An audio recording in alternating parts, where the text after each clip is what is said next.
എല്ലാ പ്രിയ വിദ്യാർത്ഥികൾക്കും പുതിയ വീഡിയോയിലേക്ക് സ്വാഗതം. +2 public exam result 2025 grace mark ജയിക്കാൻ സഹായിക്കുമോ? ഗ്രേസ് മാർക്ക് എങ്ങനെയാണ് ആഡ് ചെയ്യുന്നത്? ഇനിയിപ്പോൾ നിങ്ങൾക്ക് പഠിക്കാനുള്ളത് 6 വിഷയമല്ലേ? 5 വിഷയം ജയിച്ചു, ഒരു വിഷയം തോൽക്കേണ്ട സാഹചര്യം വന്നാൽ ഗ്രേസ് മാർക്ക് ഇട്ട് ജയിപ്പിക്കുമോ എന്നിങ്ങനെയുള്ള വിദ്യാർത്ഥികൾ നിരവധിയായി ചോദിച്ച ചോദ്യത്തിനുള്ള ഉത്തരങ്ങളാണ് ഈ ഒരു വീഡിയോയിൽ കൂടെ നിങ്ങളുമായി പങ്കുവെക്കാനുള്ളത്. വിശദമായ വാർത്തയിലേക്ക് പോകും മുമ്പായിട്ട് ആദ്യമായിട്ട് ഈ ചാനൽ കാണുന്ന വിദ്യാർത്ഥി ഉണ്ടെങ്കിൽ തീർച്ചയായും മറക്കണ്ട സബ്സ്ക്രൈബ് ചെയ്ത് കൂടെ പറയാൻ പ്രത്യേകം ശ്രദ്ധിക്കുക. സബ്സ്ക്രൈബ് ചെയ്യുന്നതിന് നോട്ടിഫിക്കേഷൻ ബെല്ലുകളുള്ള ഓപ്ഷൻ എനേബിൾ ചെയ്യാനും ചാനലിലെ വീഡിയോസ് നിങ്ങൾക്ക് ഉപകാരപ്രദമാകുന്നുണ്ട് തീർച്ചയായും ലൈക്കും കൂടി ചെയ്യാനും അതുപോലെ നിങ്ങളുടെ സുഹൃത്തുക്കളിലേക്ക് ഷെയർ ചെയ്ത് കൊടുക്കാനും കൂടി പ്രത്യേകം ശ്രദ്ധിക്കുക. അതുപോലെ നമ്മുടെ ചാനൽ വാട്സപ്പ് ചാനലിൽ ജോയിൻ ചെയ്യാനുള്ള ലിങ്ക് നിങ്ങൾക്ക് വീഡിയോയ്ക്ക് നല്ല ഡിസ്ക്രിപ്ഷൻ ബോക്സിൽ നൽകുന്നതായിരിക്കും. അപ്പോൾ നമുക്ക് നേരെ വളരെ സുപ്രധാനവും വളരെ പ്രധാനം അറിയിക്കുന്ന വാർത്തയിലേക്ക് തന്നെ കിടക്കാം. +2 പബ്ലിക് എക്സാം റിസൾട്ട് 2025 +2 പരീക്ഷാ ഫലം ഈ മാസം മെയ് മാസം 21-ാം തീയതി മെയ് മാസം 21 25 മെയ് മാസം 21-ാം തീയതി വിദ്യാഭ്യാസ വകുപ്പ് മന്ത്രി V Sivankutty sir officially announcement ചെയ്യാൻ പോവുകയാണ്. ഗ്രേസ് മാർക്ക് ജയിക്കാൻ സഹായിക്കുമോ? പിന്നെ ഗ്രേസ് മാർക്ക് എങ്ങനെയാണ് ആഡ് ചെയ്യുന്നത്?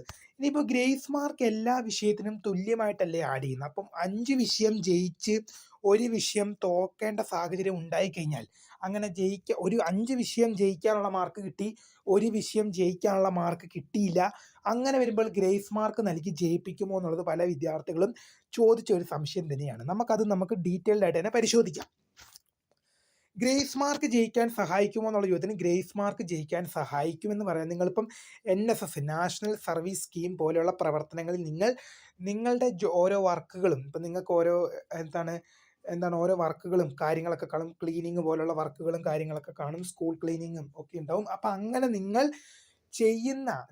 അതിൽ പ്രവർത്തിച്ച് അതിൽ ഓരോ പ്രവർത്തനങ്ങൾ ചെയ്യുന്നത് മുഖേന നിങ്ങൾക്ക് ലഭിക്കുന്ന മാർക്കാണ് ഗ്രേസ് മാർക്ക് എന്നുള്ളത്. ആ മാർക്ക് നിങ്ങളെ ജയിക്കാൻ സഹായിക്കും.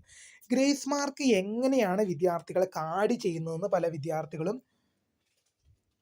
ചോദിച്ച ഒരു സംശയം തന്നെയാണ്. ഗ്രേസ് മാർക്ക് എങ്ങനെയാണ് ആഡ് ചെയ്യുന്നത്?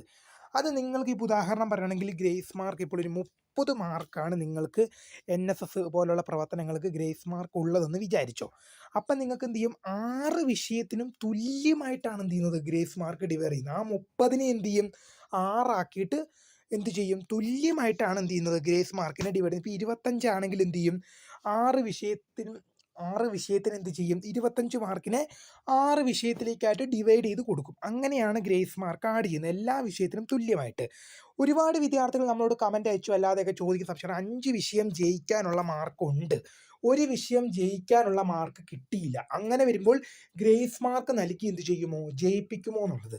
അപ്പം നമ്മളത് മോസ്റ്റ് പ്രോബബ്ലി പറഞ്ഞാൽ അങ്ങനെ ജയിപ്പിക്കാനുള്ള സാധ്യത ഉണ്ട്. ഇപ്പം നിങ്ങൾക്കിപ്പം ഉദാഹരണം പറഞ്ഞാൽ നമ്മൾ ആദ്യമേ പറഞ്ഞു എല്ലാ വിഷയത്തിനും തുല്യമായിട്ടാണ് ഗ്രേസ് മാർക്ക് നൽകുന്നത്. ബട്ട് എന്നാൽ പോലും ഏതെങ്കിലും 5 വിഷയം ജയിച്ചു കഴിഞ്ഞ് ഒരു വിഷയം തോൽക്കേണ്ട സാഹചര്യം ഉണ്ടായിക്കഴിയുമ്പോൾ, 5 വിഷയം ജയിച്ചു ഒരു വിഷയം തോൽക്കേണ്ട ഒരു സാഹചര്യം ഉണ്ടായിക്കഴിഞ്ഞാൽ അങ്ങനെ വരുമ്പോൾ എന്ത് ചെയ്യും, ആ വിഷയത്തിലേക്ക് മറ്റ് വിഷയങ്ങളുടെ ഗ്രേസ് മാർക്ക് ആഡ് ഓൺ ചെയ്ത് മറ്റ് വിഷയങ്ങളുടെ ഗ്രേസ് മാർക്കും കൂടി ആ തോൽക്കുന്ന വിഷയത്തിലും കൂടി ആഡ് ചെയ്ത് ജയിപ്പിക്കാനുള്ള സാധ്യത വളരെ കൂടുതലാണ്. ജയിപ്പിക്കാനുള്ള സാധ്യത ഉണ്ട്, അത് നമുക്കൊരിക്കലും തള്ളിക്കളയാനാവില്ല. അപ്പോൾ ഗ്രേസ് മാർക്ക് ജയിക്കാൻ സഹായിക്കും. സാധാരണ ഗ്രേസ് മാർക്ക് എല്ലാ വിഷയത്തിനും തുല്യമായിട്ടാണ് പൊതുവിദ്യാഭ്യാസ വകുപ്പ് ആഡ് ചെയ്യുന്നത്. തുല്യമായിട്ട് എല്ലാ വിഷയത്തിനും ആഡ് ചെയ്യും. ഓരോ വിഷയത്തിനും വ്യത്യാസം. ഞാൻ ആദ്യമേ പറഞ്ഞു, ഇപ്പോൾ 30 മാർക്കാണെങ്കിൽ 30 × 6 ആയിട്ട് ഡിവൈഡ് ചെയ്യും. 25 ആണെങ്കിൽ 25 × 6 ആയിട്ട് 6 വിഷയത്തിനും കൂടി ഡിവൈഡ് ചെയ്ത് കൊടുക്കുകയാണ് ചെയ്യുന്നത്. പക്ഷേ നിങ്ങൾ 5 വിഷയം ജയിക്കാനുള്ള സാഹചര്യമുണ്ട്, ഒരു വിഷയം നിങ്ങൾ തോൽക്കുന്ന ഒരു സാഹചര്യം ഉണ്ടായിക്കഴിഞ്ഞാൽ ആ ഒരു വിഷയത്തിലേക്ക്, ആ ഒരു സബ്ജക്റ്റിലേക്ക് എന്ത് ചെയ്യും, മറ്റ് വിഷയങ്ങളുടെ ഗ്രേസ് മാർക്ക് ആഡ് ഓൺ ചെയ്ത് നിങ്ങളെ ജയിപ്പിക്കാൻ സാധ്യതയുണ്ട്. കാരണം ഈ ഗ്രേസ് മാർക്ക് എന്ന് പറയുന്നത് തന്നെ എന്ന് പറയുമ്പോൾ നിങ്ങളുടെ NSS പോലുള്ള നാഷണൽ സർവീസ് സ്കീം പോലുള്ള പ്രവർത്തനങ്ങൾ, ഓരോ ക്ലീനിങ്ങും മറ്റ് സാമൂഹ്യ പ്രവർത്തനങ്ങളും അങ്ങനെയൊക്കെ ചെയ്ത് നിങ്ങൾക്ക് എന്ത് ചെയ്യുന്നതാണ്, കിട്ടുന്ന മാർക്കാണ്.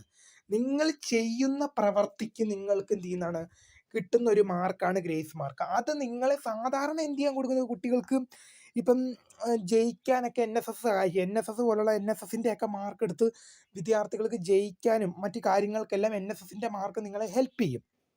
അപ്പം NSSൻ്റെ മാർക്ക് ആഡ് ഓൺ ചെയ്യുമ്പം നിങ്ങൾ ചില വിഷയങ്ങളൊക്കെ പാസ്സായി പോവാറുണ്ട്. ഇപ്പം നിങ്ങൾ എഴുതിയെടുക്കുന്ന മാർക്ക് നിങ്ങൾക്ക് ജയിക്കാനുള്ള മാർക്ക് കിട്ടിയില്ല. അങ്ങനെയെങ്കിൽ നിങ്ങൾക്ക് NSS മാർക്ക് വെച്ച് നിങ്ങൾക്കത് ആഡ് ഓൺ ചെയ്ത് നിങ്ങൾക്ക് എന്ത് ചെയ്യാൻ സാധിക്കും? നിങ്ങൾക്ക് NSS മാർക്ക് ആഡ് ഓൺ ചെയ്ത് നിങ്ങൾക്ക് ജയിക്കാൻ സാധിക്കും. അപ്പോൾ വിദ്യാർത്ഥികൾ മനസ്സിലാക്കേണ്ട ഒരു കാര്യം എന്ന് പറയുന്നത് NSS മാർക്ക് എന്ത് ചെയ്യാൻ സഹായിക്കും? നിങ്ങളെ ജയിക്കാൻ സഹായിക്കും. NSS അല്ല, ഗ്രേസ് മാർക്ക് നിങ്ങളെ ജയിക്കാൻ സഹായിക്കും. അതിൽ NSS പോലുള്ള വിവിധ സംഘടനകൾ ഉൾപ്പെടും. എന്തായാലും വിദ്യാർത്ഥികൾ ചോദിച്ച ചോദ്യത്തിനുള്ള ഉത്തരമായെന്ന് വിശ്വസിക്കുന്നു. അപ്പോൾ പുതിയ ടീമിൽ കാണുന്നവരെ, my name is Kariya, the founder of Scaria for the career guide. Thanks for watching. By.